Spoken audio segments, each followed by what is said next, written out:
திருநெல்வேலியில் நாடாளுமன்ற வளாகத்தில் மத்திய கல்வி அமைச்சர் தர்மேந்திர பிரதானை கண்டித்து தமிழக எம்பிகள் போராட்டத்தில் ஈடுபட்டனர். கருப்பு சட்டை அணிந்து கொண்டு தேசிய கல்விக் கொள்கை மூலம் இந்தி திணிப்பை எதிர்த்தும் போராட்டம் நடத்தினர்.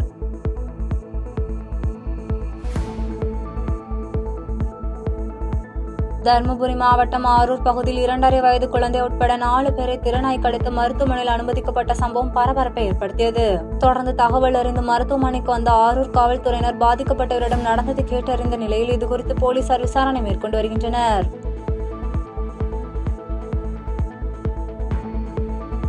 தமிழ்நாடு எம்பிகளை அவதூறாக பேசிய மத்திய கல்வி அமைச்சர் தர்மேந்திர பிரதானை கண்டித்து சேலத்தில் திமுகவினர் ஆர்ப்பாட்டத்தில் ஈடுபட்டனர். இந்த போராட்டத்தில் அமைச்சரின் உருவபொம்மையை எரித்து கண்டன கோஷங்களை எழுப்பினர்.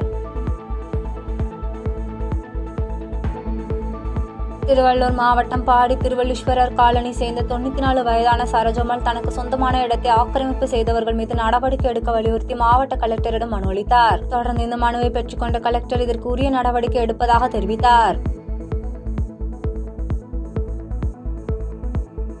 நாடாளுமன்றத்தில் மத்திய அமைச்சர் தர்மேந்திர பிரதான் தமிழர்களை நாகரிகமற்றவர்கள் என்று கூறியதை கண்டிக்கும் விதமாக திருவள்ளூரில் திமுக சார்பில் பிரதமர் மோடியின் உருவபொம்மையை எரித்து மத்திய அரசுக்கு எதிராக ஆர்ப்பாட்டத்தில் ஈடுபட்டனர். இந்த கண்டன ஆர்ப்பாட்டத்தில் திமுக நிர்வாகிகள் ஏராளமானோர் கலந்து கொண்டனர்.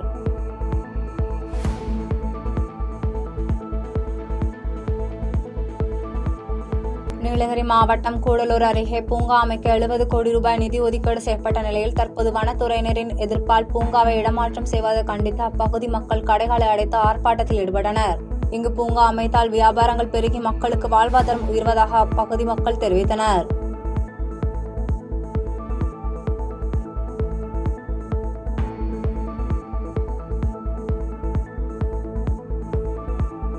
திமுக எம்பிகள் பற்றி தவறாக பேசிய மத்திய கல்வித்துறை அமைச்சர் தர்மேந்திர பிரதானுக்கு எதிராக கரூர் மாவட்டத்தில் திமுகவினர் ஆர்ப்பாட்டத்தில் ஈடுபட்டனர். இதில் அவர் உருவபொம்மையை எரித்து அவருக்கு எதிராக கோஷங்களை எழுப்பினர். அரியலூரில் பணியில் ஏற்பட்ட விபத்தால் கையை இழந்த ஒப்பந்த தொழிலாளர் அறிவழகனுக்கு உரிய இழப்பீடு வழங்க வலியுறுத்தி பாட்டாளி மக்கள் கட்சி சார்பில் மாவட்ட ஆட்சியரிடம் மனு அளித்தனர். இதற்கு மாவட்ட ஆட்சியர் உரிய நடவடிக்கை எடுக்காவிட்டால் போராட்டத்தில் ஈடுபடுவதாக தெரிவித்தனர்.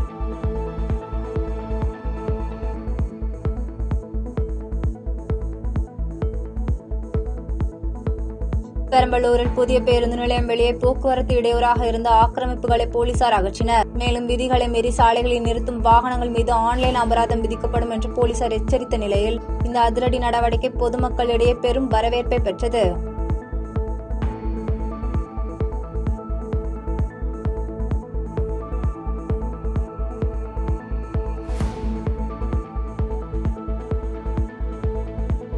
தமிழ்நாடு எம்பிகளை நாகரிகமற்றவர்கள் என பேசிய மத்திய கல்வி அமைச்சர் தர்மேந்திர பிரதானை கண்டித்து திருப்பூரில் திமுகவினர் ஆர்ப்பாட்டத்தில் ஈடுபட்டனர். தொடர்ந்து மத்திய அமைச்சரின் உருவபொம்மையை செருப்புகளால் அடித்து தீயிட்டு கொளுத்திய நிலையில் பாதுகாப்பு பணியில் இருந்த போலீசார் தீயை அணைத்து உருவபொம்மையை அங்கிருந்து அப்புறப்படுத்தினர்.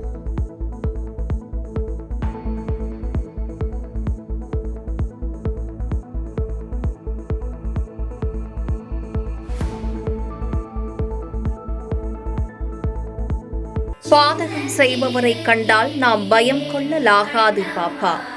மோதி மிதித்து விடு பாப்பா, அவர் முகத்தில் உமிழ்ந்து விடு பாப்பா. அண்மை செய்திகளை உடனுக்குடன் தெரிந்து கொள்ள இணைந்திருங்கள் எம் நாடு தொலைக்காட்சியுடன்.